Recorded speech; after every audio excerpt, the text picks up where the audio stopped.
Non linear way of storytelling ആണ്. അപ്പൊ non linear way of storytelling മനസ്സിലാവാത്തവർ ഇത് കണ്ടിട്ട് ഒരു കാര്യമില്ല. നമുക്കൊരു പടം മനസ്സിലായില്ല വെച്ചാൽ എനിക്ക് ഈ സിനിമ മനസ്സിലായില്ല പറയുന്നതിൽ ഒരു നാണക്കേടും ഇല്ല. ഇപ്പൊ എന്റെ അടുത്ത് ചോദിക്കുന്ന വെച്ചാൽ ഓൾ ബി ഇമാജിനേഴ്സ് ലൈറ്റ് അല്ലെങ്കിൽ ഗേൾസ് വിൽ ബി ഗേൾസ് പോലത്തെ പടങ്ങളൊന്നും എനിക്ക് മനസ്സിലായിട്ടേ ഇല്ല. അത് പറയുന്നതിൽ എനിക്കൊരു നാണക്കേടുള്ളൂ. എനിക്ക് അത്രേ ബുദ്ധിയുള്ളൂ ഡെഫിനറ്റ്ലി. പക്ഷെ അത് മനസ്സിലാവാതെ നമ്മൾ ആ ഡയറക്ടറിനെ കുറ്റം പറഞ്ഞിട്ട് കാര്യമില്ല. അത് മനസ്സിലായില്ല എന്ന് പറയാൻ ഒരു നാണക്കേടും വിചാരിക്കരുത്. അത്രയും ഞാൻ പറയുന്നു. തമിഴിന്ന് ഈ ട്വിസ്റ്റുകളുടെ അയ്യര് കളി എന്നൊക്കെ പറയാൻ പറ്റുന്ന ഒരു പടം OTT റിലീസ് ചെയ്തിട്ടുണ്ട്. ഒരു ഹൈപ്പർ ലിങ്ക്ഡ് ത്രില്ലർ. അതാണ് ഈ സിനിമയുടെ genre. Again non linear way of story telling പറഞ്ഞു പോകുന്ന സിനിമയാണ്. ഏതാ സിനിമ എന്നല്ലേ ഇപ്പൊ പറയാ. ആദ്യം PR ശ്രീജേഷ് ഇല്ലേ, നമ്മുടെ ഹോക്കി ടീം പ്ലെയർ, ആള് വിരമിച്ചിട്ടുണ്ടായിരുന്നു ഈ ഇടയ്ക്ക്. സോ ആൾക്കൊരു ട്രിബ്യൂട്ട് എന്നുള്ള രീതിയിൽ ആളുടെ ജേഴ്സി നമ്പർ റിട്ടയർ ചെയ്യിപ്പിച്ചിട്ടുണ്ടായിരുന്നു. ഏതാണ് ആ ജേഴ്സി നമ്പർ അറിയുന്നവർ പറയും.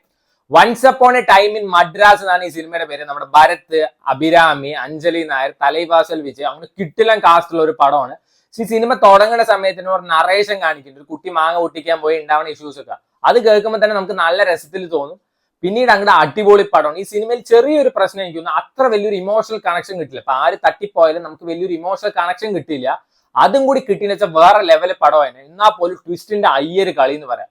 5-6 പേര് ലൈഫ് പറയുന്ന ഇതാണ്, പാരലായിട്ട് ഇങ്ങനെ നടന്നുകൊണ്ടിരിക്കും. അപ്പൊ അതന്നെ ഇതിൽ non linear way of story telling ആയതുകൊണ്ട് തന്നെ ചില സീൻസ് അവിടെ ഇവിടെയും കണക്ഷൻ ഒക്കെ ഉണ്ടാവും. നമ്മൾ ശ്രദ്ധിച്ചിരുന്നാലേ മനസ്സിലാവുള്ളൂ.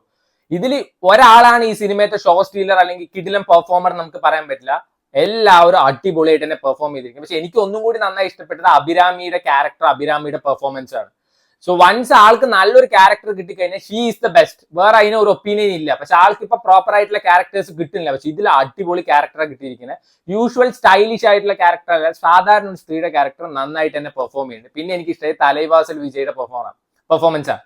ആളൊരു ബൂമർ അങ്കിളെ പോലെയാണ്. കാസ്റ്റ് വേണ്ടി കെട്ടിപ്പിടിച്ചിരിക്കുന്ന ആളാണ്. ഇടയ്ക്കൊക്കെ ആളുടെ വർത്തനം കേട്ടാൽ കയ്യും കാലും തല്ലി പിടിക്കുന്നു. അത്രയും ദേഷ്യം വരിക. അതാണ് ആൾ അടിപൊളിയായിട്ട് തന്നെ പെർഫോം ചെയ്തിട്ടുണ്ട്. സോ എല്ലാവരുടെ ലൈഫിലും ഈ കാസ്റ്റ് കാരണം ഉണ്ടാവുന്ന പ്രശ്നങ്ങളാണ് ഈ സിനിമയിൽ പറയുന്നത്. അതിൽ ട്വിസ്റ്റ് ആൻഡ് ടേൺസ്. അഞ്ജലി നായരുടെ ഒരു ലൈഫ് സ്റ്റോറി ഉണ്ട്, അതിലുണ്ടാവുന്ന ട്വിസ്റ്റ് ആൻഡ് ടേൺസ് നമ്മൾ പ്രതീക്ഷിക്കുകയില്ല. ഈച്ച് ആൻഡ് എവറി വൺ എല്ലാവരുടെ ലൈഫിലും ഉണ്ട്. സോ അവസാനം ടു ബി കണ്ടിന്യൂഡ് എന്നൊക്കെ എഴുതി കാണിക്കുന്നുണ്ട്. സെക്കൻഡ് പാർട്ട് ഉണ്ടോ ഇല്ലെന്ന് അറിയില്ല. പക്ഷെ എനിക്ക് നല്ലൊരു സിനിമയായിട്ടാണ് തോന്നിയത്. എഗെയിൻ ഇമോഷണൽ കണക്ഷൻസ് പല സ്ഥലത്തും കിട്ടിയില്ല. ആര് മരിച്ചാലും നമുക്ക് ആ ഒരു ഇമോഷണൽ കണക്ഷൻ കിട്ടിയില്ല. അതും കൂടി ഉണ്ടെങ്കിൽ വേറെ ലെവൽ പടം ആയിട്ട് പോകണ്ടായിരുന്നു. ഭരത്തും നല്ല പെർഫോമൻസ് തന്നെയായിരുന്നു. പക്ഷെ അത്യാവശ്യം നല്ലൊരു സിനിമയായിട്ടാണ് എനിക്ക് തോന്നിയത്. സോ നിങ്ങൾക്ക് സമയം ഉണ്ടെങ്കിൽ കണ്ടു നോക്കുക. ആഹാ തമിഴിൽ അവൈലബിൾ ആണ്.